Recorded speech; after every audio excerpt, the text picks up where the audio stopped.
Kristin, welcome to the podcast. Thank you for having me. I'm really excited to get a chance to meet you and talk about your very interesting journey and all the different things you've experienced and the places you've been and how you integrated your time and your talent to achieve and pursue both dreams at the same time. So I want to start us off and have you tell us about the background before the Navy and how you ended up making your art as a naval officer on board a ship. Sure. I think like many artists, I've always been one. I think it's pretty baked into my identity as a human. So it's just something that was always there. I like to joke that I'm an only child, and so I spent a lot of time making things because that was like I didn't have any siblings, and so that was my happy place. And so it's always been in my life. And I was really blessed to have a great art program in elementary school and high school. And so I had a lot of strong foundations instilled in me then. And I had thought about many different paths, as many people do. I had a lot of wonderful options, which is, again, I'm so thankful for. And I was introduced to the option of the Naval Academy and the military, and nothing I had looked at for my future had really resonated until that. And so I had thought about art school, but as soon as I was introduced to the Naval Academy, I fell in love. And so I knew I could always be an artist. I knew I could always come back to making, but the military was now or never. And so that solidly dictated my decision. And I graduated from the Naval Academy in 2011 and maintained a subtle art practice throughout that entire time. Commissioned as an officer, I drove ships in the Navy for 6 years and did art in the corners and the pockets of that too. And then I became a mom, and a lot of things changed, and my dreams changed. I'm giving you the whole thing, I hope you don't mind. I went into that birth expecting to stay military because at the time I was painting at night and I was quite happy doing both. And I was going to go to grad school. I wanted to go to dive school. I wanted to do all these things. And it was one of those moments I had my daughter, and like I knew in an instant that was not the path for us. And so I resigned, and there's a lot of other dramatic things that happened in between, but here we are. And now we have 3 kids. Wow. So yeah, that's an evolution. And I get what you're saying. I mean, you think differently when you don't have the context of having the child. Mm-hmm. And there's all that biology driven experience too, coming from the inside and the hormones and the protectiveness. And I can remember my husband and I got pregnant with our first, and we bought this big house when we got married. We were thinking that we would go on to have a family. So then when we did, and we got pregnant with our first child, we thought, well, we have lots of room for having a few kids. And then it hit me, like you said, and I turned around and I said to him, I want to be home with this child, so I need to stop working outside the house and we need to sell it. And he was like, wait, what? He's like, we just bought it for children. And I'm like, yeah, no, we need to downsize and tuck in our sales financially so I can be home. And that's what we did. We're like, he goes, okay. So we started renting and we started over. We did the same thing. We never planned on collapsing to one income. Never. That was never in our plan. And then we did. And it was worth it. So, yep. So let's talk about when and how you acquired the skills to turn to a full-time art career when you began your family. Because it sounds like everything kind of turned on a dime and you had this paradigm shift. It did. There's a lot to that, to my answer there. The art practice, the curiosity for making art has always been there since as a child. And so I for as long as I can remember, I was always doing something with my hands. And that's just, I mean, I think it was a lot of things. I think it was just that urge to make. It was also probably a way to calm down. But, and again, in high school and in middle school, I had some really great teachers.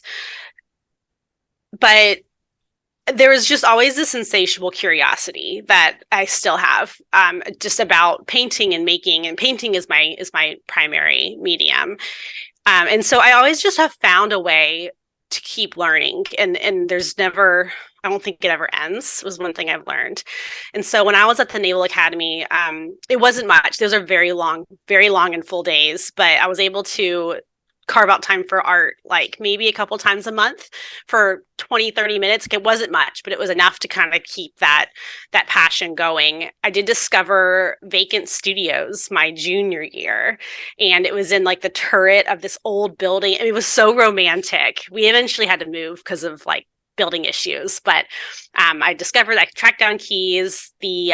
Our school flight surgeon, because we had a flight surgeon, his wife was getting her MFA, and so I had asked her to come teach us, and so she had done a few lessons, and that's kind of just how it worked. I always found a way, and if I was at sea, it might be less. I podcasts were just coming out whenever I was active duty. And so I would download, this is before you could like download the ones you wanted. So I would like download a backup and like listen to them in my rack, which is our bed. And then I had a tour where it was a lot more normal hours, like 9 to 5 when I wasn't deployed. And so that was in 2014, 2013. And that was when it was like, I really want to dive into this. I'm like, it's not going away at this point. I've been just, I want to learn how to speak this language. And I found an artist that I liked and convinced him to teach me. And so I'd schlep across town every week. My husband was deployed during this time. And I didn't have kids yet. So it was a really nice, like, I had time. And that was where I feel like that's where my creative voice really started to grow. My vocabulary started to grow. He taught me to paint direct. And so I learned alla prima, oil painting, and we would paint a still life in 3 hours. And I had to produce a still life on my own later that week. So it was 2 paintings a week. We kind of kept this drumbeat for a while. And I learned so much about oil painting, about composition, about storytelling, I love still lifes. I think they're a really underappreciated genre. Through this process. We kept this up for maybe 9 to 12 months. And so I feel like that period of time of intense focus really gave me the confidence to explore this language, I guess, is what I'm trying to say. And after, there was a sharp transition. I don't know if we can go into that, but yeah, go for it. So I had mentioned before, I had been painting at night. I've been keeping up this rhythm between the military, and both were very fulfilling. I did love parts of the military. It's a hard lifestyle. I'm not going to sugarcoat that, but I was enjoying this balance. And when I had my daughter, we decided to shift. It takes about 9 to 10 months to process out. So I went from like, I'm going to stay in for 20 years. My husband was supportive. Like he was also in, but he was going to get out, and kind of, it was going to work, to obviously not. I resigned my first day back from maternity leave. So it was like, I don't know. There was a stigma. There's a little bit of a stigma in having babies in the military. Unfortunately, it's getting better, I hope. But I was fulfilling the stigma. But it's okay. So it took about 10 months to get out. And by the time I got out, I was actually pregnant again with my second. So I was like very early pregnant. I got out, I think my last day in uniform was on a Thursday. And the Sunday after, we were hit by Hurricane Irma and our house flooded. And it was the timing couldn't have been more impactful, maybe is the right word, between the natural transition of becoming a mother, which it was clunky for me. I didn't have a lot of experience with kids. I knew I wanted to be a mom, but it was an awkward transition for me. And I think that was hard. The hormones of pregnancy, especially early pregnancy, the identity crisis of not being in the military anymore, which was like, this had been my life. They consume you for 10 years when you count military school. And then on top of that, having our home destroyed and being in it for the whole thing. Like we were there when the water started. We were taking emergency action, and eventually left in the middle of the flood with like a naked baby. It was a bit dramatic. And so in all that moment, I don't know, I was okay. I felt like my officer instincts had kicked in. It was just like, okay, handle what needs to be done. Like, I'm very good in a stressful moment. But then the follow-on months were terrible.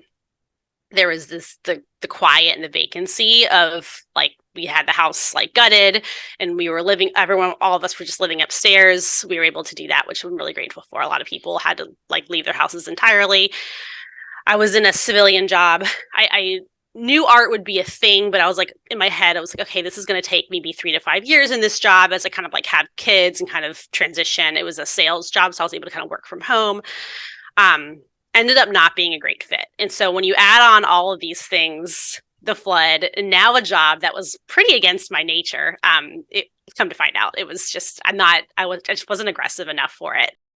I started to spiral mentally. I was having panic attacks, a lot of anxiety, a little bit of depression too. And in those moments, in those nights, this happened in September. It was probably around Thanksgiving. I just remember like having some space in my schedule to like see my counselor, my therapist, and I started to paint again. I hadn't really been painting during this time. And it was the only thing at that point that could calm me down enough to just like be present and to be like, I'm okay. This is going to be okay. And it hit me a couple weeks in that if this is what I'm still doing, then I think this is what I need to be doing. And so I got through that pregnancy in the renovations for our home. And when I had my second son, when I quit my civilian job and said, okay, we're gonna try this. My husband was on board. He had a stable job, and we condensed down to one income, and I started. I thought I had enough skill to start and to just kind of let the journey take me where it would. And that was almost 5 years ago now. I love it. So you said so many great things. Going all the way back, well, I'm going to hit up some of these points. Art being a permanent affliction, yes. Good luck with that. Yeah, I started out science and art double major in college, and because I had intentions to go into marine zoology, and I was in it. Oh, cool. 2.5 years, diving, everything. And oh, cool. Yeah, and certifications neat. And all those things, and wreck diving, which I love, but I got jealous of the artists on campus. I'd see people with portfolios and I'd be like, must be nice, like, like, and I'm like, what is wrong with me? Like, I'm a nice person, but I was jealous. And then I realized that I wanted to do that. And so I changed majors. Such a good indicator. Yeah. And, and that's where I talk about the upside of envy. To be aware of what's going on inside you when you're having these emotions. They're flags, and they can be directionals they're along your way.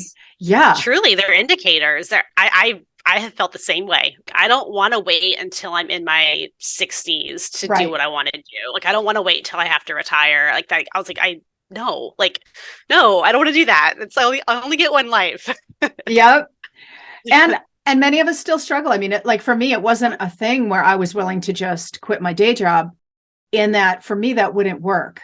I did work from home. I did all kinds of configurations, worked at night, out of my own business. So there were a lot of iterations that enabled me to stay on course. And I want our listeners to remember that too, that we're not just saying quit your day job. No. But I have a lot to say about that. No. Yeah, we're going to talk about that. Yeah. There's no wrong way to do this. No. And but I think as long as you're honoring who you are, you were talking about that job not being a fit for you. And that's right. I mean, that's just happens to be me too. I'm not a salesperson. I mean, I'm on a microphone here, but I'm not an extrovert, get on the phone and outbound sales call person. It's not my comfort zone. I still feel like I have a day job. It's just my studio covers that. And I have it's taken me a long time. And I mean, I can talk about how I started, and some of those things that I did to start, I still do because they provide consistent cash flow without a lot of like marketing effort on my part. So it's like I still see painting. I have my work that is investigative and risk taking, and I don't know what's going to happen with this. I don't know if anyone's going to like it. That's not why I'm doing this. And interestingly, that's still the work that I tend to do at night in the corners. And then I have what I consider my day job, which is certain commission work. I paint weddings. Like, I still do that. I just get to use my hands. And I feel like it does end up informing the other work that I do. So, I think that having a real job, you know what I mean? Like like a conventional job. I still feel like I have one. It's just its own little piece. And there's cons to that too. There's absolutely cons to that. Like the pressure of having all that on your shoulders, like it's wearing. So, the what I've learned is like I actually just can't paint 8 hours a day. Like in my head, I'm like, I just want to go home and paint 8 hours a day. I'm like, my brain gets tired. Like, there are more tasks to do, and I almost welcome those tasks because it kind of gives me, I can step away. Sometimes I wish I had a little more help, but it is what it is. So there's a million ways to do it, and I am full time, but it's not that, there's a lot of pieces to it. Yeah, and I'm glad you said that. And when I paint, it's this similar thing in that even when I've got all day to paint, sometimes part of that's taken up by preparing a new painting. So I'm drawing, or I'm getting my reference photos together and sizing everything and making the proportions right so that I can do a sketch and transfer it and have it all ready so that when it's time to paint, I can go at it without worrying about, now I've got to, like, for me, when I do in my course, I teach like 3 or 4 different ways to get your painting onto your substrate. So your support, your canvas, your panel. So you can just do it as you go. And sometimes I do that depending on my mood. Many times, like if it's a commission, especially, I will do a drawing and then I'll grid it. And that way I know that the proportions are right and I can just focus on the painting. And so it's really no less time on either end, but the work, to me, when I'm painting, it's not work. I'm in my zone, but the work is invested either beforehand, before I start painting, or at the canvas when I'm making proportions as I'm going. And you're always checking, but this way you're actually, doing a lot more measuring, that kind of thing. So all those different elements can be different parts of your day, and they still count because it's still part of your craft. And somehow when I'm painting, I hit a certain mark and it's like a timer goes off. And usually for me, it's around the 4-hour mark. I can do 4 hours hardcore and then like ding, and I'll just go, I'm done. Yeah. And it might be done. You feel it. Yeah, I feel it. It's like a stopping point, and I may take lunch and go back and do 3 more hours, but I can tell. And I'm convinced, I don't think it's just me from what you just said.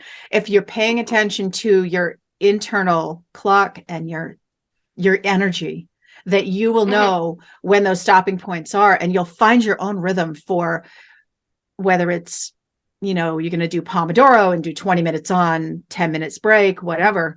But for me, it's those blocks. It's those 3-4 hour blocks, and find what rhythm works for you so that you can build that into your practice. I have done, when I initially quit my job to do this, I was doing it under kind of the guise of staying home with my baby. My older she had been in daycare since the beginning because of my military obligations. And we just decided it was better. We were able to kind of work it out to keep her in care. And so I was just home with my son. And so for one, it was kind of this nice like separation. Like people just thought I was home with not that it mattered, people thought, but it kind of, we're human. And so I didn't want people to know what I was actually trying to do, but I would use his nap rhythm. And so I would just right when he went down, I went straight to my studio and painted for his naps. And he wasn't always a great napper, but eventually he became one. So I had like, maybe 1 to 2.5 hours, depending on his nap. And then as soon as I heard that monitor go off, I drop my brushes and go up and whatever. And I would just kind of continue this rhythm. And that's the beauty of painting in oil, is that they don't dry. And so, I didn't have to sit there and like clean up for 20 minutes afterwards. I can just like literally like do a quick rinse, drop it. It'd be fine. I'll be there when I get back. And so I kind of would go through this cycle. And so we did eventually, I consider myself a working mom. And so we did eventually put our both kids in daycare, and I had some time. And then when we had our third just last year, now I'm back in that rhythm again, where I kind of go by her nap schedule, and it's just this like, it's nice. It's, kind of like I'm in sync with her, and I get to be diving into my practice.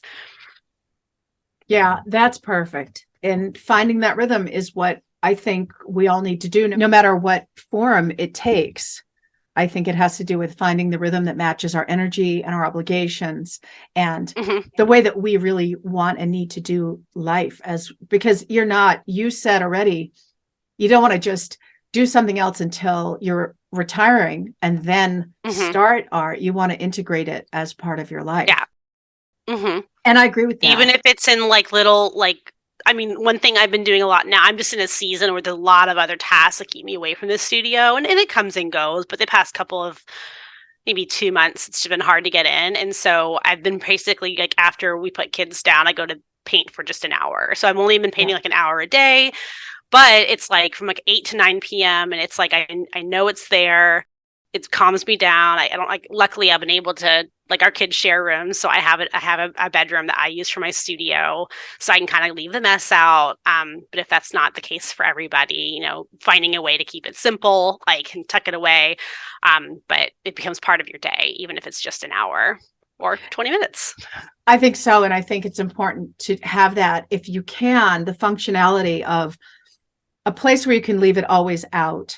And as you said, it doesn't have to be a mess you're tripping over, but to have a place where, like for me, my palette is on a rolling kitchen cart. So perfect. I have a glass plate that happens to also be a refrigerator shelf. So it's tempered. Nice. And that's on the cart, and the cart happens to fit the cart. And there's just enough room at the back of the cart for my brush holder. And I have a brush holder that I made that fits the back so that everything is there, but that's always ready for me.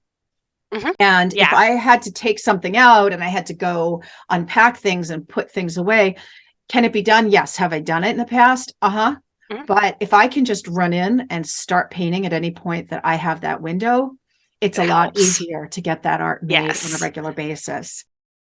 In that season when we were dealing with the flood, when we were all living upstairs, it was just, I had one kid at the time, just the three of us, but still our kitchen's upstairs. It's a Florida thing.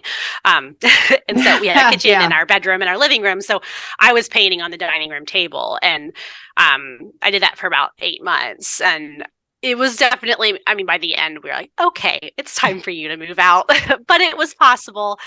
I learned also the way I work is not ideal I don't just do one thing at a time. I usually have like 3 to 5 ideas at a time. I can't do much. 3 is probably ideally the most. But once I get to 5, I start to get a little overwhelmed. But like, I learned during that time, like, okay, I have a hard time focusing, and it's not conducive to being in my living room or in my dining room. So now having a studio, I can kind of like separate things and space wise and kind of like rotate based off of how I'm feeling. But yeah, there's challenges. Yeah, absolutely. And I have three easels set up, and I don't always have something going on all of them, but I usually have 2 paintings at least going on at the same time. And it helps so that if you're feeling stuck on one or just worried about overworking it and you need to let it sit, then I'll switch to another one. And it can be a really good break to switch to a painting that you're at a different stage of. If you're in that middle where you have it established and you're just enjoying the process and you don't have to. I find ending a painting is really hard for me because you have to draw that line between, do I need to continue working on it to get it done? Or am I in danger of overworking it? So making that call for me is hard. And what I'll do is I'll leave a painting that's at that kind of teeter-totter stage on one of the easels, and I'll work on starting or getting immersed in another one at that same time, so that, or I'll take it out of the room. If I'm not sure, I've got one right now, it's on the hearth, because I need it where I can't just quickly grab those paints that are out and just start needling with it. Yeah. Yeah. So that's important. And I agree, to figure out the configuration that works for you. And on a very practical level, I talk about this in the course too, is the golden triangle, like when you're cooking. And I have the easel and I have the palette and my paints and my brushes, and everything is in a certain configuration so that from any easel, I can quickly reach what I need so that I don't have to kind of get out of my zone. Nice. So I think it's good that you figured that out about yourself and how you work, Yeah, I've tried moving out of the house a few times. I did end up moving logistics out of the house. And so I love nerding out about this. Last year, I rented a storage unit for boxes and a shipping table because I was shipping out of this room, which, as you can see, is already quite full. And so it just wasn't working. Like, my husband is so supportive, but he's like, I also want to live in our home. And I'm like, that's fair. And so I realized getting logistics out of the house for storage of boxes and all those types of things was really helpful. But the way I work creatively, it's just not going to work for me to not work in the house. And I don't know if there will ever be a time. I mean, definitely with small children, there's that, because like we just don't go very far at the moment. But I don't know. I also just love getting an idea and popping down for 30 minutes. And I love having some space set aside. So it helps to have a supportive partner if, your listeners are living with somebody who kind of understands that, like that, okay, this is kind of part of who I am. And we can, my husband's basically like, as long as you can stay to that room, that would be great. Obviously I've got some frames here at times. Like I try not to frame in my studio because there's paint everywhere, but I try to keep the creative mess to the room at the very least. Yeah. And I think that boundaries are important. Communication is important. So it's a journey. It's a journey. And like you said, respecting your spouse's needs and them respecting yours. I just mentioned on the last episode, I was talking about the things that keep us from making our art, even if we have time to do it. Sometimes it's a mental block, emotional block. Sometimes, a lot of times, it's a pragmatic block, or there's a problem with our process, or in many cases, a problem with boundaries. Yeah. And I had to have this one table in my studio clear. And it's a big, long table. It was a dining room table we inherited with our last house. And it was becoming a catch-all. And it was stressing me out. It was becoming this pile. And as an artist, you probably deal with the same thing, where we can make our own piles without any problems whatsoever. Oh, yeah. I don't need any help making a pile in my house.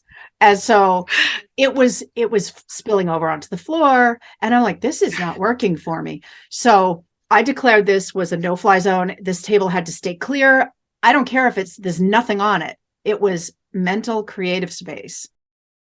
But being able to say, I need this, whether it's a space on your table, or I need this block of time on Saturday. These things, the non-negotiables that you can tell your family, your kids spouse, go to bed. Yeah. This is not negotiable. I think today, and my husband's been really supportive too. We're fortunate. And we were talking about schedules, and I said, for some people, they go, oh, what are you doing this weekend? And he already knows the deal. I go, if it's not on the calendar, I'm at my easel, unless I'm at the mic. But there is no sense of free time, for better or worse. I consider it a good thing. But I go, that time's spoken for. Because especially if you're not doing this full time, and even if you are, you need to have that considered a non-negotiable for you. And I think that's so hard because this isn't always valued.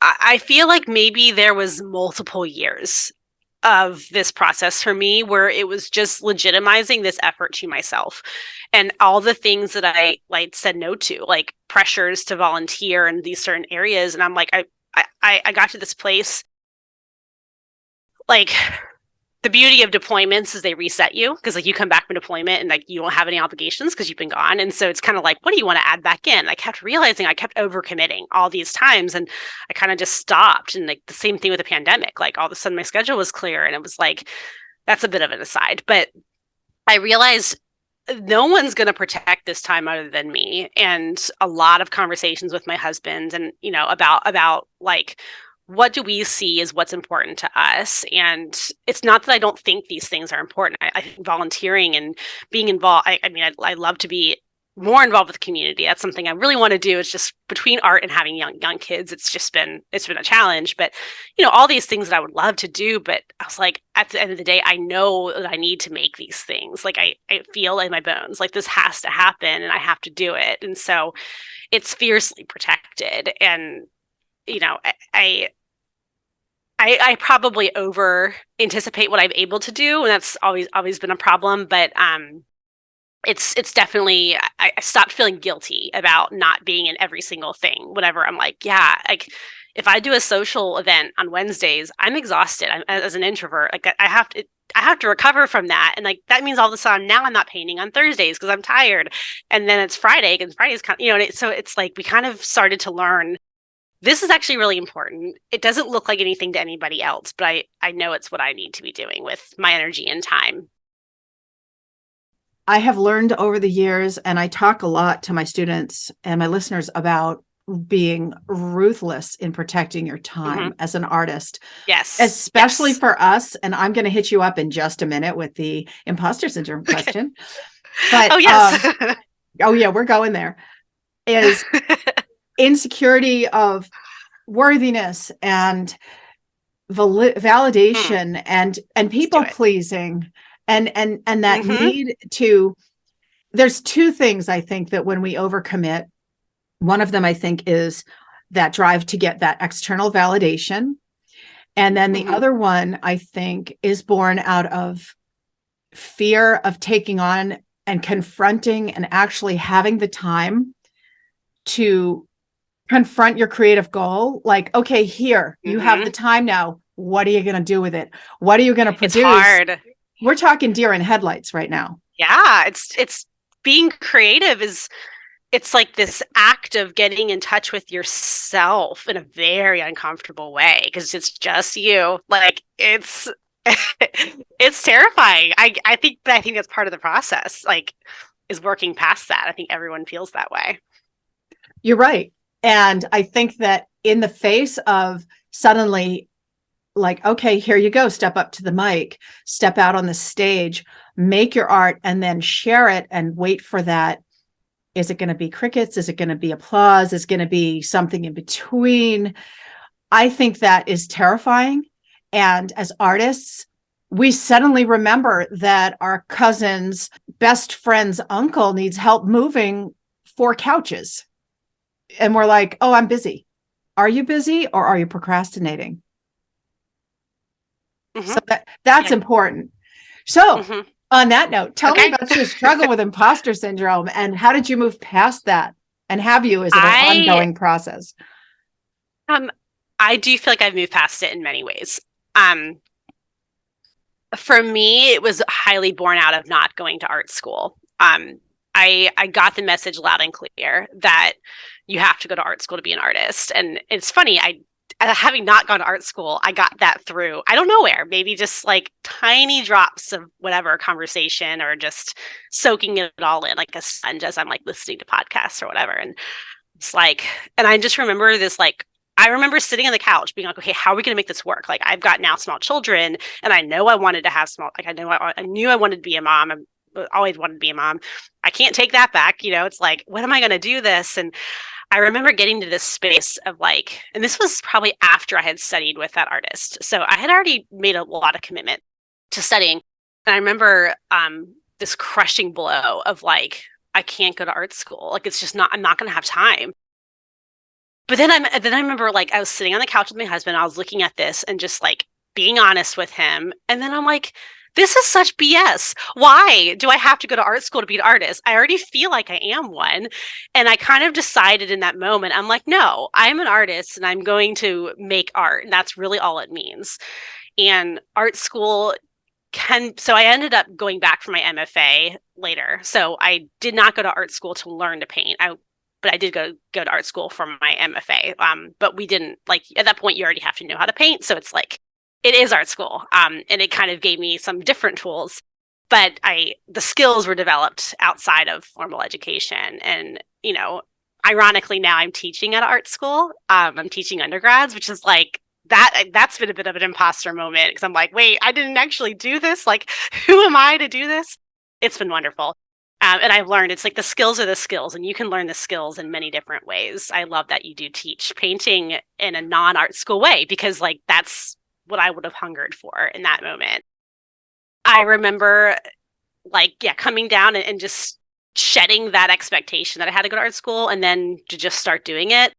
I also listened to a lot of interviews. So the Savvy Painter podcast was one I had discovered back in like 2012 or 2013. Like, it was just getting started. This was before a lot of podcasts. And I just remember hearing story after story after story of like basically as many artists as there are in the world as how many different ways there are to do it. And like, there's really no right or wrong way. So just do what works for you.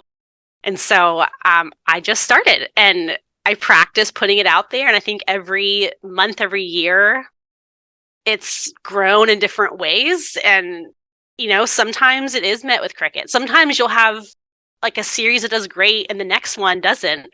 But you know what? I read the book Ninth Street Women. It's a great book if you haven't read it. It's about the female painters of the abstract expressionist movements. And it's like, I think like 800 pages long, but it doesn't feel that long. Like, it just kind of reads like a story. And I remember in that book though, like I think it was Jackson Pollock had a show that sold out, and then like 2 months later had a show that nothing sold. So it was like, okay, this doesn't, how my audience receives this, whether it be a tiny audience or a large audience. I still feel like I have a relatively small audience at this stage in my career, which is fine. That's not why we make the work. We make the work because it needs to be made. And Emily Jeffords is an artist that kind of told me this, and I thought this was really solid. She's like, the work needs to fulfill you first, and then whatever happens to it really isn't about me anymore. And so that mindset shift was huge. I was like, okay, now I make the work because I want to make it. And before it ever leaves my studio, it's already fulfilled me. And at that point, it's like, okay, either it hasn't found the right collector yet, or whatever, it'll happen. Like, it's not if it sells or if it doesn't, it's not really the marker of a painting being a success. I see it more as, did I say what I wanted to say, or did I learn something? And that's that. And the joy never ends whenever you think of it that way. Wow, now I have another teaser. We're going to have to go to 2 episodes, definitely, because now I've got at least, there's actually probably 4 that we're like, yay. So thanks for that. I've got opinions. Yes, this is great. And that's funny that you said, if you've said all you need to say, because that's my marker as well, is, people tell me, well, how do I know it's good enough? And I say, no, it was good enough when it was an idea in your head. If you have something to say, your job is to say it. And if you've said everything that you need to say, and if you've taken out everything that is extraneous and doesn't need to be on your canvas or in your sculpture or drawing, whatever it is, if you said all you need to say, then it's worthy, it's perfect, and it's complete. The rest is irrelevant. And it's not, I'd say it's not your business almost what your audience thinks of it, because I don't want your brain there waiting for that result. Yeah. You need to know, if you walked away from it and said, I said what I needed to say, and you're content, then you're good. And go make another one. Because go make the next one. For me, that it's the pursuit, it's the chase, it's making that painting is the process. And you talked about being present and not being depressed or feeling anxious, finding that solace at your easel, in your studio, whatever your art is. For me, it's the same thing. It's that presence in front of the canvas. and Mm-hmm. being in the moment. That is when it's perfect. Mm-hmm. And that's what it's And I all will about. say, yes, I will say I have to be in the right state of mind, but I do welcome the feedback. I can't do it all the time. Like I've noticed there's these seasons of inhale and exhale. It's like, the spring and the fourth quarter time frame are usually when I'm getting a lot of input back. And then I kind of like to take first and third quarter to be a little bit more insular, just to kind of like get in touch with my voice. But I do find the dialogue interesting, but I think that's where you have to be. It's like, oh, that's an interesting response. It's nothing to do with me as a person and my worth.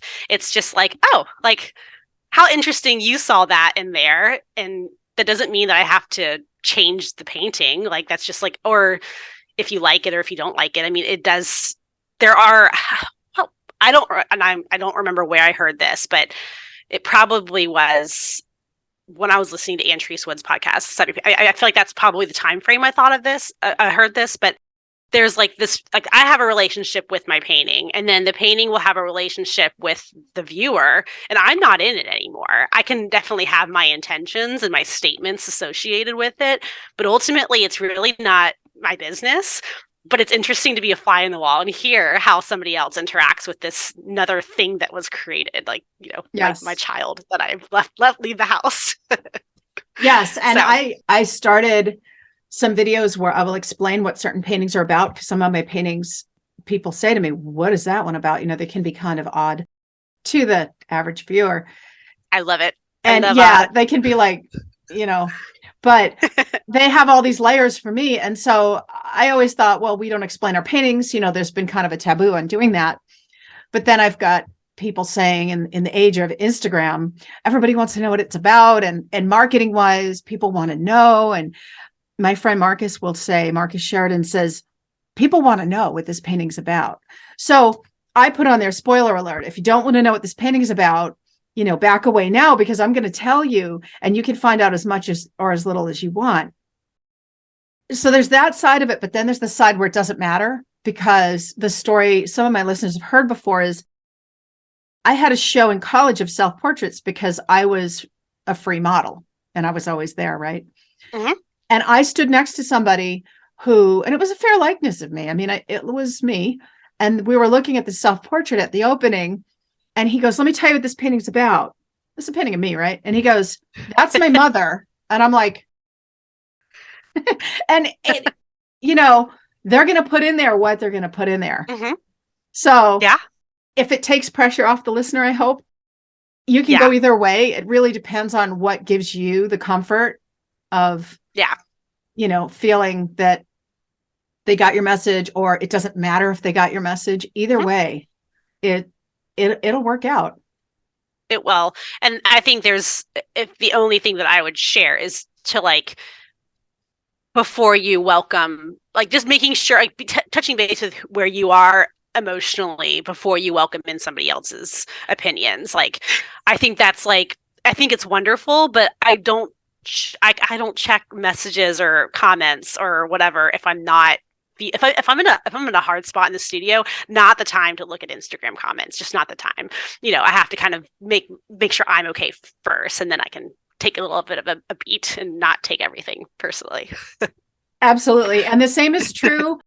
If you listen back to Jason Bartanis's interview, you will laugh, because we talked about actual critiques and how to go about the critiquing process and try to train, especially if it's friends and loved ones within your family who are really good at telling you what's wrong with your painting and then not knowing how to fix it or how to even articulate exactly what's wrong, just that it doesn't look right, and how infuriating or frustrating it can be to get like half a critique from somebody that means well, but they don't know exactly how to do it. And it can, if you're not aware that they're talented at doing this to you, like with you, and it's uninvited, it can really offline you. Yes, they can be like, it's all wrong, but I don't know what's it. That's, I think it's important to know when you're open to getting a critique. That's a When boundary. something's fresh on the easel, there's only a few voices I'll listen to and I will ask for it. And that's something that's developed over time. Like, because sometimes I don't care if it's not quite right. Like, I don't always paint realism or impressionism. Like, it doesn't matter. That's not the point. And so my husband's one of those voices that I will listen to. He doesn't know much about art, but he's got a really good eye. And I might invite him in, he'll say something. And either that's where I reject it or I accept it. And if he says something, I'll be like, okay, thank you. And then, but if I choose to reject it, then that kind of helps me be more solid in what I think. If I choose to accept it, then again, it's still my decision at the end of the day. It's not his painting, it's mine. And he knows he's wonderful about that stuff. So yeah, I feel like making art is a huge test and being sure of yourself, and it's constantly being challenged, so it just takes practice. And yeah, I think it's an ongoing practice for sure. The curiosity factor is huge. I've been screaming about curiosity factor forever. So that's it. I mean, it's the growth mindset. Yeah. It's, I can do this. I've got this. And being curious. And you mentioned at one point when adversity comes or even just critiques, and you're saying, interesting, your response to a critique, no matter what is said, it sounds like you really measured and you go, interesting. Thank you. That's the way to do it, because Yeah. it distances you if you stop. Yeah. Remember the old TV shows of Star Trek, and Spock was like fascinating, and I love Spock, but I do the same thing. I say, like, if the computer crashes or whatever crisis, and I go, interesting, because it puts you in that mode of observer, of troubleshooting, and objective. You're not judging, oh, this means I'm not an artist. This means that, and not assigning meaning. And like you were saying, don't let this make you think a certain way that you're not enough. So Yeah. you've just Yeah. been right on the money. I think of every painting as an experiment. And so it really has nothing to do with me. It may be something I'm trying to say, but I feel like it's worth throwing out there. Like, I used to have major anxiety about finishing paintings, especially commissions. And I would attach my worth as a human being to the outcome of a painting. And if the client likes it. And I was like, whoa, like, my weekend would be ruined. I would be like, I haven't heard back. That must be, my husband would make fun of me. He's like, they're clearly plotting all the ways that they want to tell you, it's like, they're just busy, Kristin. But my head would go off. And I kind of got to this place. I'm like, okay, like, if it's a commission, it's like, we can work together to figure out something. It has nothing to do with me. It doesn't make me a bad painter. It's just, we'll figure it out. That's also why I don't do a ton of commissions, because they are exhausting.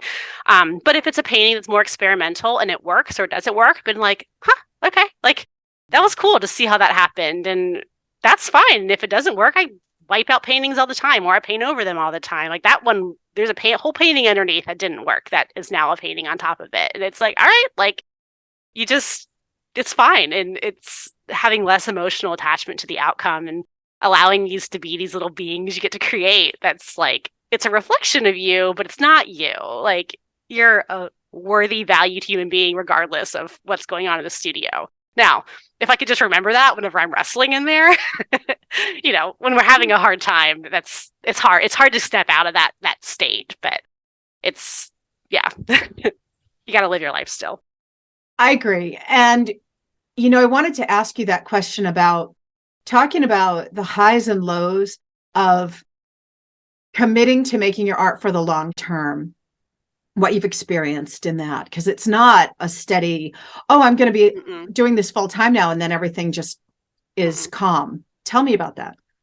Yeah, I mean, full time. Like, I'm not full time. I think has this connotation to bringing in money. It's hard to separate the two. And I don't bring in 50-50. Like, that's what I bring in. We have discussed is we're really solid on our budgeting, and like, it's enough for now, but it's humble. But we also, my husband's on board, which is huge, that believe in there's some things that society may not. I keep saying that. I have to believe in myself that even if this isn't a typical metric of value and of worth, I do believe in what I bring to the world as an artist. And I mean, I think back when I was on the ship and you're just surrounded by steel. Like everything on a ship is meant to be functional and only functional. There's not space for anything else. And I remember feeling like starving for some flavor and culture. And port visits were just like we would pull into a port, and a lot of times it was in the Middle East, and so there's colors and like spices and all these things, and it's overwhelming. And that was one of those memories I would draw from, is like if we didn't have art in the world, like it didn't feel good to not be surrounded by the creative outputs. And so even if it doesn't, you know, the metrics of bringing in money, or even I don't stay with my kids. My kids do go, other than my babies, but it does ebb and flow. And creativity has fallow periods, and that's okay. I've learned different ways to kind of account for that. I have started adjunct teaching, and that's been a really nice. It's some steady financial income. It's not a ton, but it's something. But it also kind of gives me some structure and gets me out of the house, interacting with people and talking about art in a different way, because we're teaching and we're looking at stuff. I've been painting weddings live, and so our wedding season in Florida is like in the fall and in the spring, and so I have a process there where it's pretty solidly condensed to just the weekend. And so about 1 weekend a month in the fall and in the spring, I have a wedding, and that's like I can kind of rest in that, and then there's some space within that financially to work on some projects that I want to work on, which may or may not succeed. And I've learned I do need a balance of things that I are contractually going to happen, getting paid, and also the balance to have some creative risk and expression. And sometimes they work and sometimes they don't. But keeping a really solid grasp on our budget, and then the commissions or whatever it is that we do to get paid, having those kind of speckled throughout the year in a way that gives me some space to also play. Now, what is the biggest challenge in your career then, would you say today? I would say I love being an entrepreneur. I think I've always had that bone, but I've noticed and this right now we're talking on New Year's Eve, so I'm not sure when it will air, but it's like kind of a natural time to reflect. I do feel the weight of, while I love being in control of what I take on, it's also a lot of pressure. And as my business has gained legs and grown and stretched, I do feel like also a CEO and a CFO and a COO and a maker. And it's like sometimes I do feel the weight of it. And that's definitely been an ongoing challenge to navigate, of like the pressure to like have these things. So that's probably been the biggest challenge so far at this stage. The pressure. Yeah, just of having it all in my hands, which is in some ways wonderful.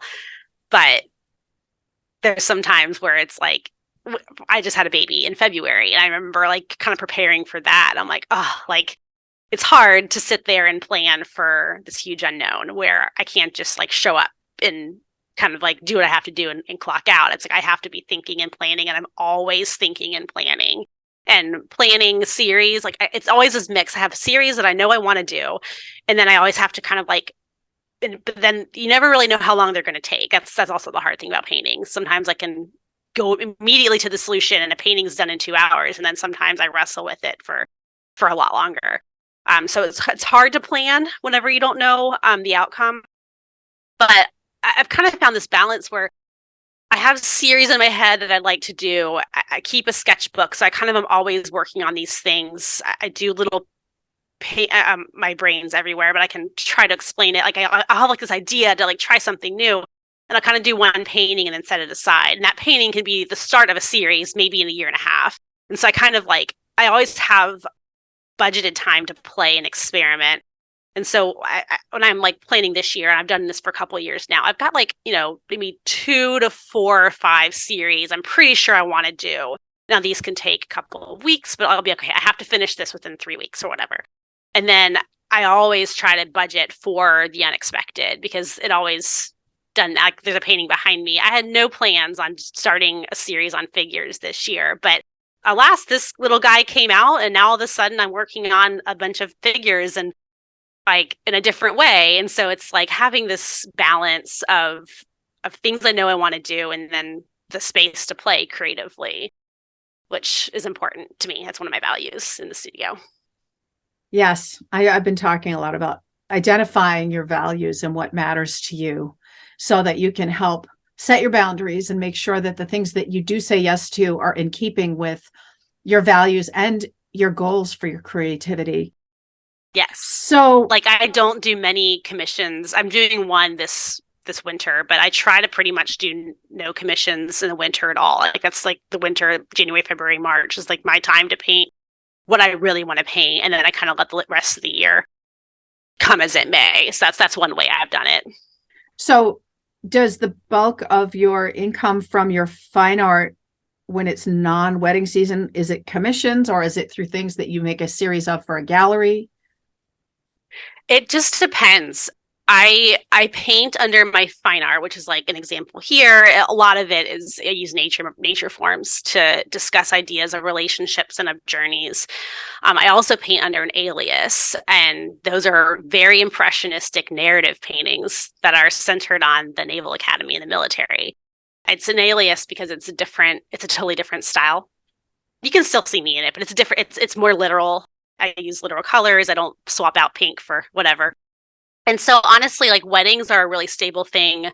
I have been painting home portraits for realtors closing. They're watercolor, so they don't take months, or months to dry. Like, they take me not much time at all. I offer one size and two frame colors, so I just always have them on hand. Pretty much every week I'll do a couple, and those are just like, that was the first thing I ever did in my art career was home portraits, and I would get How'd you paid. get And started with that? a friend asked me to. She's a realtor. And so I was like, sure, that would make sense. So we kind of worked out what the pricing would be. And then she introduced me to her friends. And so it was a little realtor group. So 90% is the same little group. And it's just a couple a month maybe. But at first, we condensed, practically, we condensed down to one income. We figured it out. And then I would just do a bunch of home portraits that would give me enough money to buy canvas. And so this guy I started making this ball rolling. And so for the first year, I just basically put everything back into the studio. And then after about a year, I was able to draw a small income, and that's been able to grow a little bit over the time. But I still do home portraits. They're fun. They're a way to connect with the community. They're a way to meet new possible collectors, but also just to like, I've come to this place over the time. Like, I also just like using my hands. So it's a different medium. It's watercolor. So it's a nice break from the density of oil paint.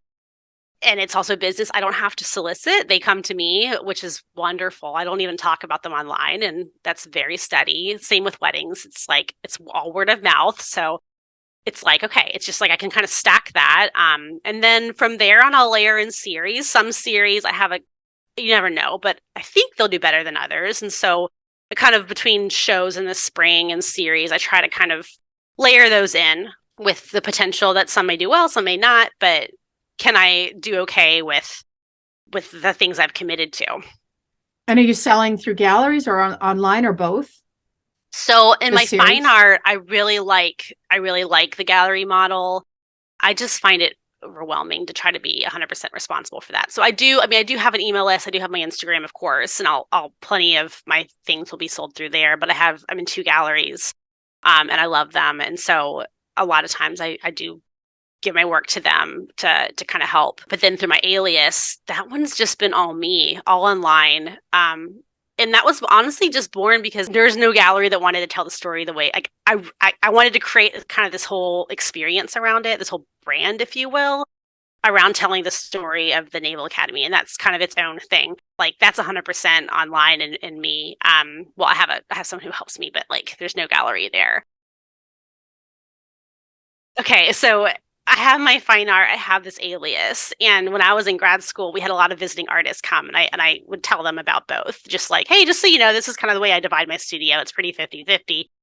And one of them goes, well, like, if you do them both long enough, they'll eventually collide.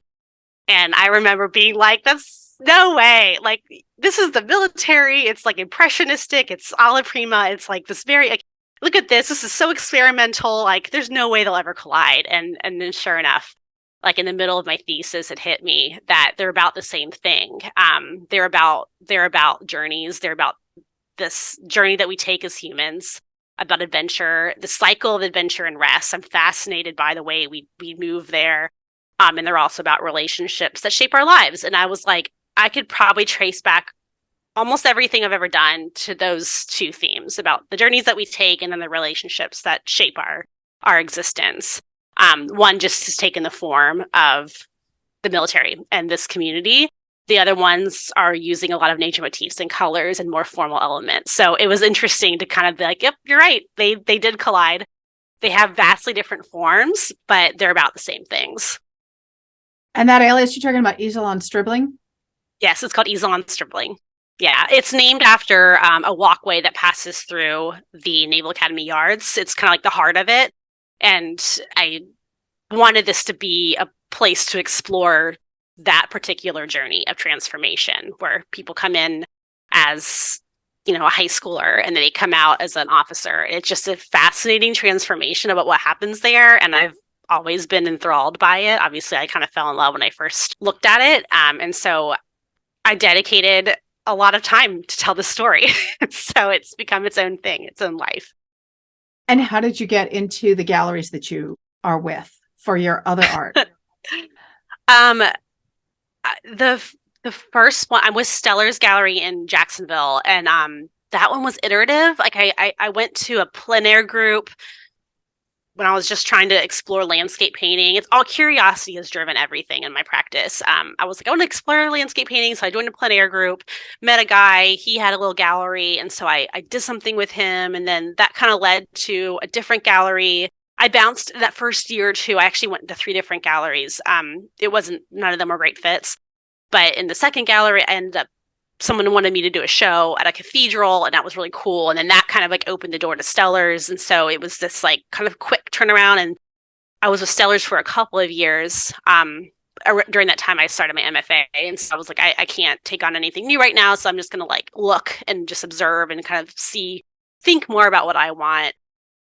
And so I discovered Well and Wonder during that time. And it's an online collective, so it's not a physical space. But I just watched them for probably 2 years. I just love the way they talked about their work and the artists, and that they really were interested in the story of the paintings and the story of the makers. And I just love the way that they kind of talked about the work. And I realized that was important to me. It wasn't just slapping a painting on the wall. It's like, oh, like there's more to it. And so I actually knew a girl in there, and so I had asked if she would, be willing to do a warm introduction, which can do a lot. And she did, and they happened to have an opening. And so I just joined with them over the summer.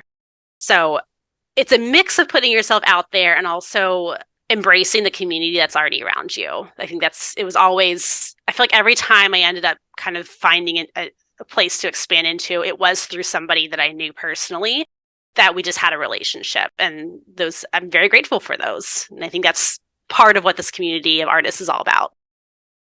I think so too. And thank you for sharing that. And I think that we said so many things that were really important there. And one of them being that the gallery must fit the artist. It's not just, I'm singing for my supper and I'm going to just fall at the feet of the first gallerist that comes to me, because it might not be the right fit. And it can do more damage than good if you're in a gallery that is not really the ideal fit for you, or the right philosophy, or they want to just wholesale their paintings to move them, and you're getting really the short end of the deal or not any promotion. And I think it's important, once you get to the point of feeling that you've got a body of work that is sufficient enough in quantity, because galleries want to know you can produce, to approach a gallery that you also are thinking in terms of interviewing them, that it's not just this, I'm desperate, I'll take whatever I can find, but really determining, does this gallery meet my needs, my philosophy, my own energy as an artist? And I think it's great that you said that. But I will say it's hard, because I went to 2, right, and I actually joined 2 that were not great fits, and it was possible to change. It definitely was a little painful to do that, but it wasn't the end of the world.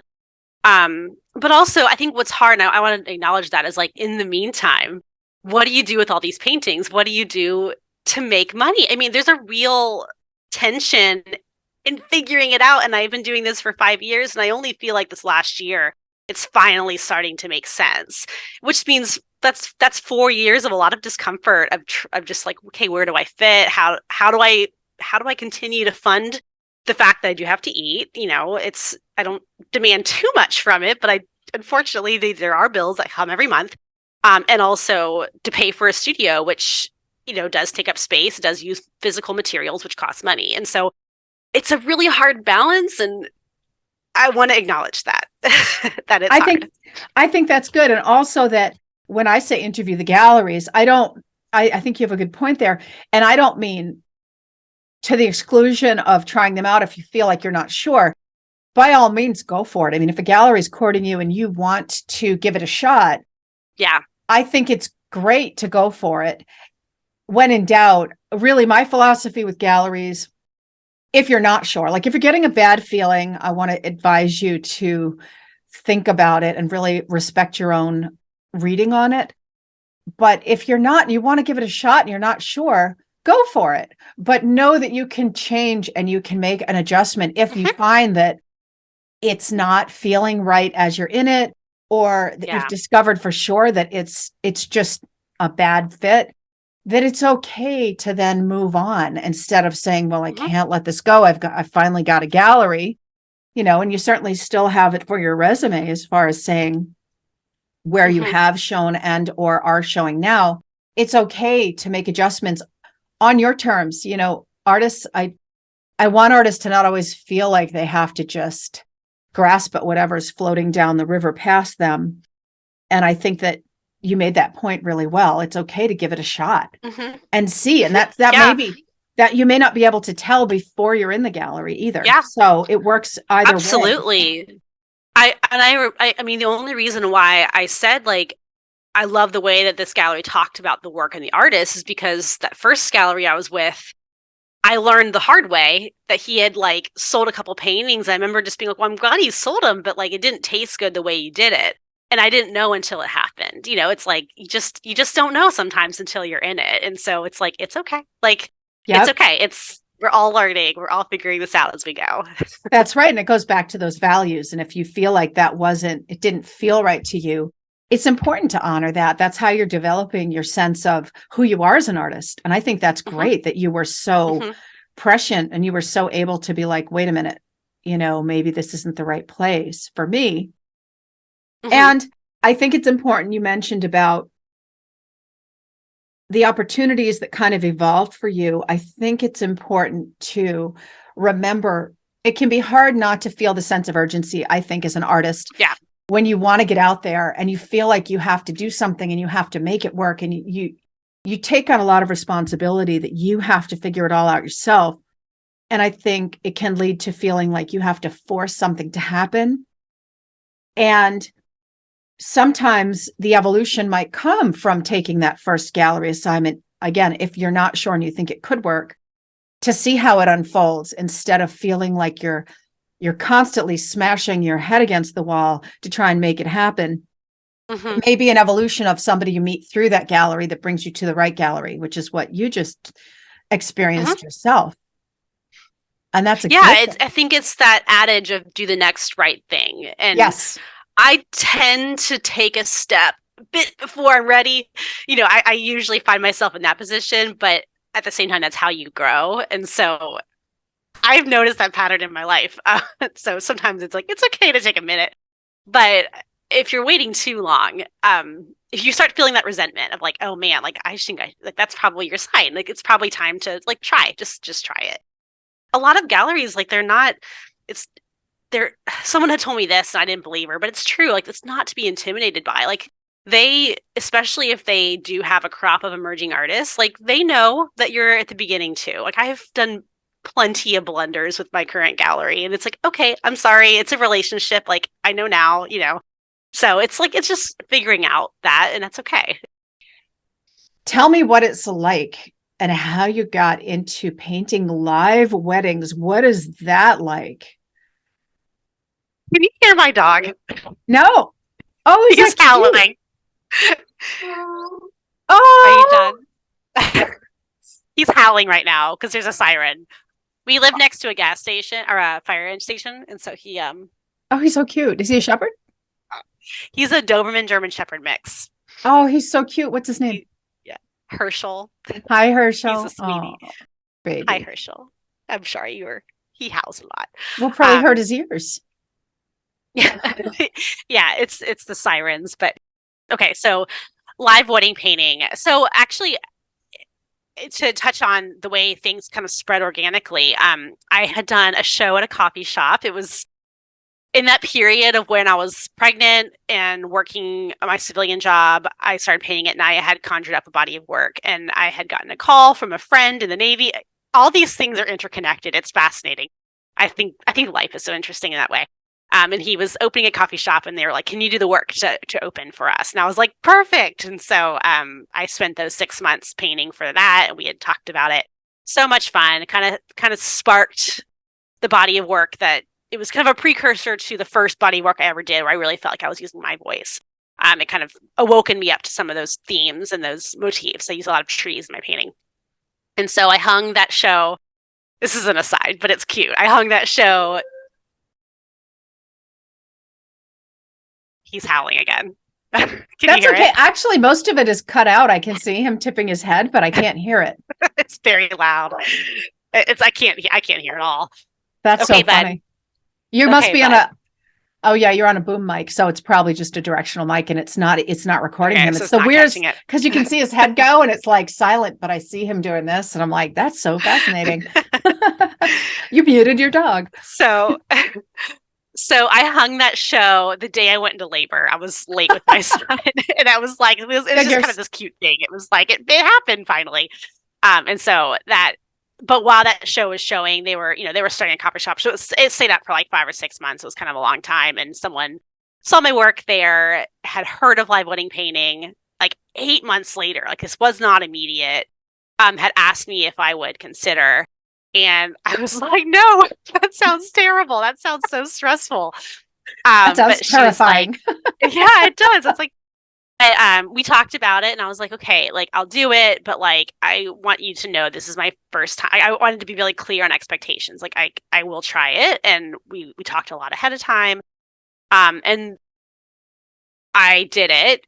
It was stressful because I just didn't know what I didn't know. I didn't kind of know how to do the rhythm of the day. Um, and I kind of like, okay, like I took a beat afterwards, but I was like, but it was also fun. I also like the fact that I could plan for it. I way undercharged. It actually cost me money to do this wedding. Like by the time I had to buy a French easel, so it was like once I was done with all that.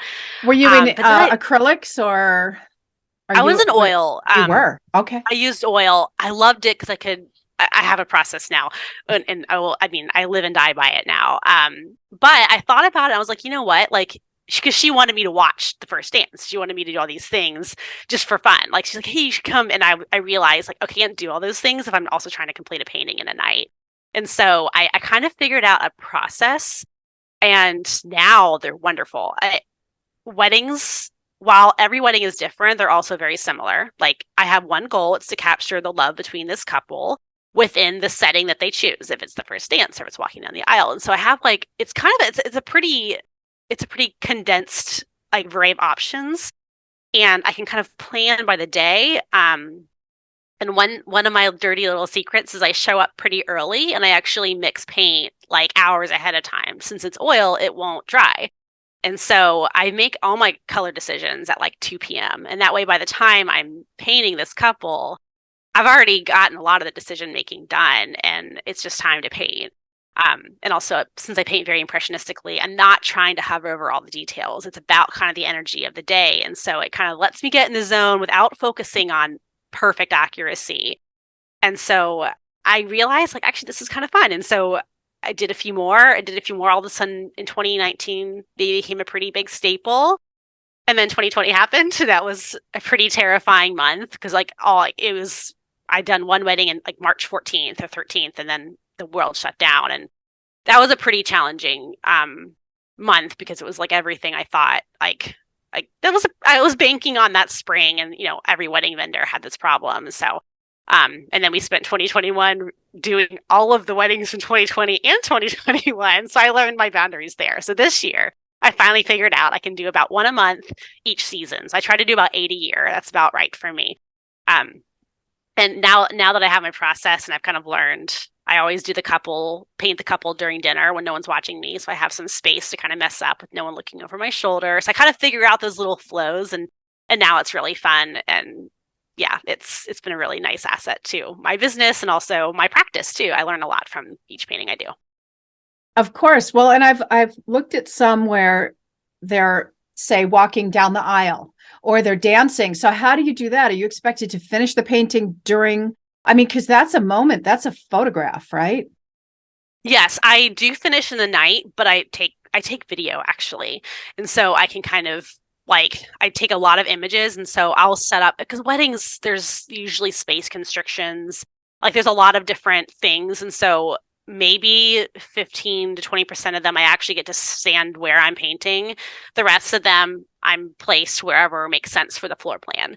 And I'll just use my iPad and I'll take videos of the moment and like input people. And that's the cool thing about a painting, is like this doesn't actually have to be real. Like at one wedding I did, it rained, and so I actually like we painted the whole ceremony outside, and the couple, even though actually in that moment was raining, and that didn't really happen. So I can kind of place people where I need them to be.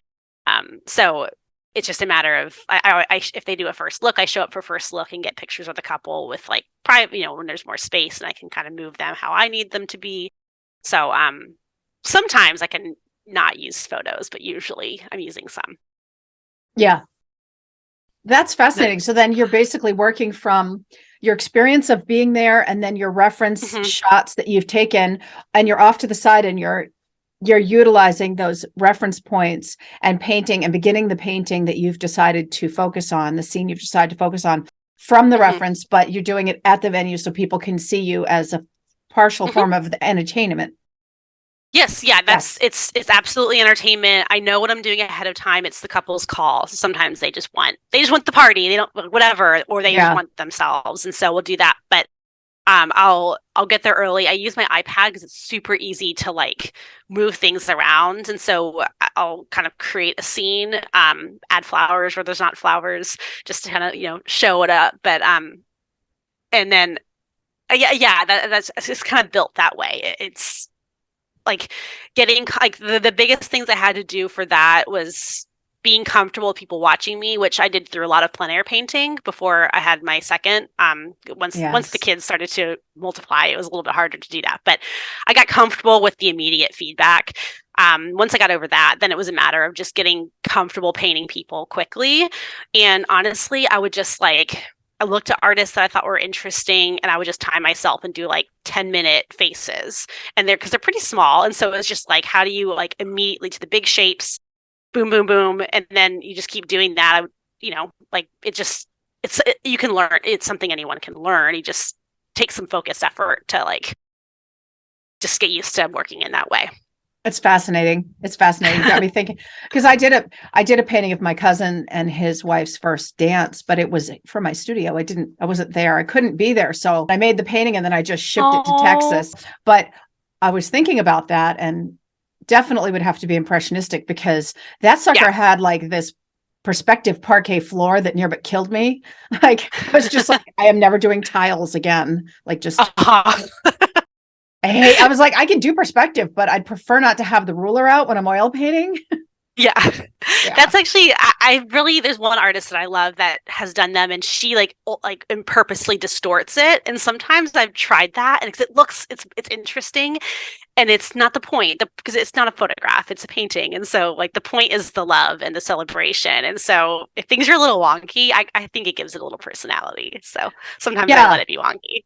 Exactly. Well, and I've seen your paintings of the weddings and I love them. So I think that's a great fit for you, and you have that talent to be able to capture the emotion, and that's a big deal. Thank you. Absolutely. So I want to congratulate you about your upcoming book with Ballast Books. Thank you. Yes. Absolutely. Congratulations. Tell me how this project came to be. Tell the audience a little bit about it. Okay, so this book is under my alias, Easel on Stribling, and the book is called A Midshipman's Journey. it's exploring the transformation that takes place at the Naval Academy through paintings and prose. And this whole thing started when I was a plebe or a freshman. I didn't know a ton about what I was getting myself into with the military. And when I was a senior in high school, I had accepted my offer. I discovered photographs by Pete Souza. He ended up becoming Obama's official photographer. So he's a lot more well known now than he was then. But he had done this documentation of Plebe Summer, which is the Naval Academy's version of boot camp, in photographs. And this was before social media. This is before the amount of information that's online. And so I remember as a senior in high school poring over these photos, and they were honest and they helped me prepare. Like they were raw of people in the middle of Indoc, like of what this is going to be like. And they really helped me. They helped me get my mind where I needed to be. And so it was not long after I was a plebe and I was in the middle of all this stuff. And as artists do, I started to see paintings everywhere. And then there's this one moment I remember. It was like we were doing a practice parade. We did a lot of parades, and we're like in our white uniforms, and it was the early morning, and the sun was rising, and it was muggy, and I was hot, and there was this really cool light and light shadow pattern on like the people in front of me because it was coming over our backs. And so I remember like on these white uniforms, like this head and then a rifle and a head and a rifle, and it was like our row. And I was just like, if I could stop right now and paint this, I would, but I can't because I'm a plebe. And these moments just continued to taunt me. Like it was just, I'm not allowed to look because like you had to look straight ahead, but I was like, I can see these colors and they're so cool. And I kind of made that decision as I was going through Indoc that one day I would come back and paint this experience, and really to help someone else maybe who was going to go through it, or my family who couldn't possibly understand. Like, it's like the change that I experienced was so great. I couldn't really put it into words at the time. And that's like, one day I want to come back and articulate this in a way that just like explores this journey. But I didn't have the skills quite yet. I was just coming out of high school. And so that was kind of the driving force to why I wanted to learn how to paint and to learn this language so much. So I knew one day I would come back. And so it was such a priority for me to get to a place where I felt confident into telling these stories through paintings. And so when that whole thing happened with the flood, all the above, I realized like it's kind of now or never. I have to just do it. And so it took me 4 years. I started first with some watercolors, and then I started to kind of like plan out like what I thought were the most significant moments of this journey. And I would just do them in like series of like maybe 12 to 15 paintings at a time. I would kind of like do a couple a year. And it took about 4 years. My last one was this fall to finally do what I initially set out to do. And it was so interesting. We talked about planning and spontaneity, and like there's paintings that I had planned from the beginning. And then there's so many ones that just like, as I'm painting them, like, oh, I need to do this too. And seeing them all come together, some of them, I learned so much. Like I learned so many, a part of this was my way of learning how to paint. Like I was still life and landscape and portrait and people in different lighting situations and things I had to make up and things that I had right in front of me. And it was like so many different scenarios. And I learned a lot of ways it didn't work. And I learned a lot of ways that did. And I learned to accept limits of my hand. And, we talk about when a painting's done. I'm like, I couldn't pour over these. I had so many to make. There's like 170, I think, total. I had to just move on. Whenever I had spoken to that moment, I had to move on. And so it kind of taught me to like not nitpick over every little thing in a painting. And so I eventually got to this place where like I had done the paintings. I slowed down a lot during 2020 and through my MFA because there was a lot going on there. But I had finished. I had just had to make time to do this. And it was my last semester of my MFA. We were in a class on marketing, and I had kind of divulged this one goal of mine. And my professor was like, you should at least just reach out to like look for publishing options. I did not want to self-publish. I really wanted to actually have it published because to self-publish it would be so expensive. But a publisher could like the quality I wanted. Like there's no way I could have made it work. But a publisher has better like relationships with like printing. So I knew I had to go that route. And so I researched companies. I discovered Ballast. There's a lot of things I loved about them. And so I had an inquiry, and then they responded that day. And long story short, I was able to like spend most of the summer just like hunkered down and putting it all together and writing. And I'm so glad I didn't wait because it's out in the world now. Wow. And how did you determine that the 170 paintings, how did you figure out the quantity you needed? Well, it wasn't initially a number. I just had done a lot of reflecting about the journey. And I was like, okay, here's how that was, I think, part of it. You see my son. That was, I think, part of the artistic journey was the curation and to think Yeah. about like what really stuck out at me into these moments. And I mean, I had a loose plan going into it. I have a big sketchbook where I kind of like mapped out what I thought I would do. And then there was things that popped up along the way. And I I really wanted to expand. Like I had been doing these work. I was just like that. They were also how I was funding my studio. And so I would do 15 paintings and release them to the world.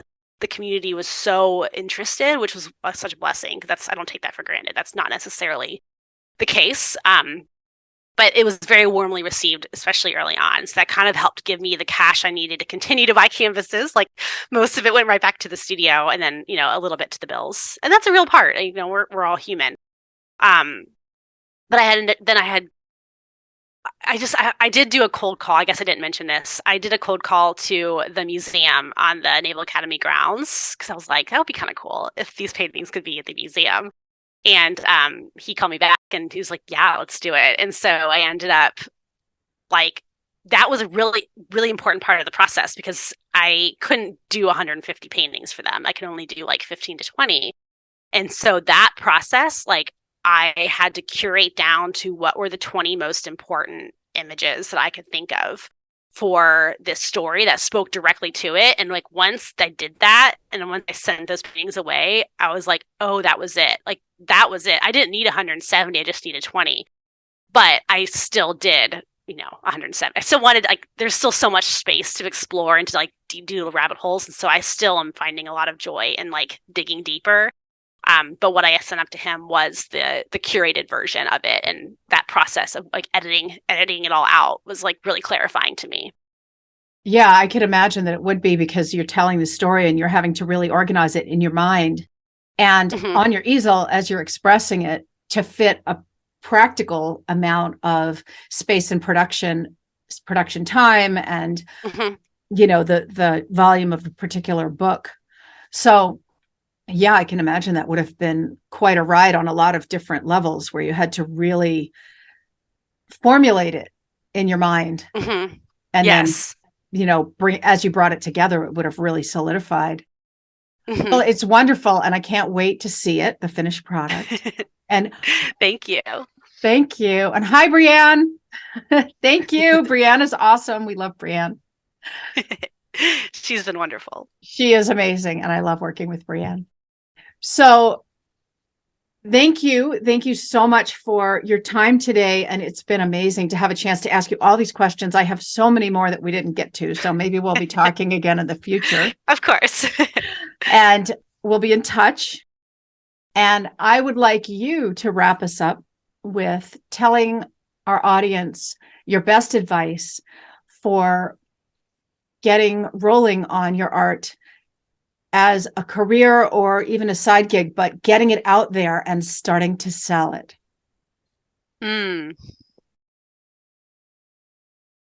I think what I would leave them with is we talked earlier about making the work that you want to make. And enjoying enjoy that process, enjoying also like there is feedback, there are commissions and like there's opportunities to find that and allow those to kind of influence how you grow. I never would have signed up to do a wedding at first if I hadn't done that. But to take satisfaction in the work before the outcome of it is being sold. Like I think if there's that intrinsic enjoyment and satisfaction, then there's a lot less emotional attachment to the outcome. And I think that's important. But then I think when it comes to just starting to sell it and working on that it's the same courage it took to stand in front of your easel is the same courage it takes to put it out there and to take those baby steps and to push yourself a little bit, and be okay with feeling uncomfortable. And again, don't attach too much to the outcome. I have paintings that sit for years, and that's okay. Like, it just sometimes takes some time. So what I would say to somebody who is hoping to start selling their work, assuming and you already have work that you are happy about and excited about, like you have found joy in your own practice first. It's an iterative process. It takes time to give yourself a lot of grace, and to say yes. Find yourself saying yes to the opportunities that excite you, even if you can't see the end quite yet. Because I think they can grow into different things. Buying art for a lot of people is not a fast process, and so it's a long relationship in general. And so any opportunity that you can have to not only practice speaking about your work and what's important to your work, that will help you understand that yourself better, but also helps other people learn, and they can be along for the ride. And I think a lot of people enjoy following the artist's journey. And so just taking any opportunity to have a discussion with someone who may be interested in that is kind of the first step. And you just never know where it can lead. And as kind of evidenced in my career, and probably every artist's career, like, I don't think we can really anticipate it. I never would have expected that I would be in the wedding industry, but it's actually become something I've really loved, and it's informed other parts. And so being open to possibilities that maybe isn't something you're aware of now, and allowing them to, I see all these things as, that weddings may not be the work that, like, it's the most experimental and the most conceptual, but how I approach weddings and what I do when I do a wedding informs the other work that I do. And so it's like I think they all can marry up, and they can all help your practice in any single way. And if it's an opportunity to practice painting or practice talking about your work or investing in developing relationships with potential collectors, it's worth your time, and it'll grow as it needs to, and everyone's different, and there's not one way to do it. And you've got this.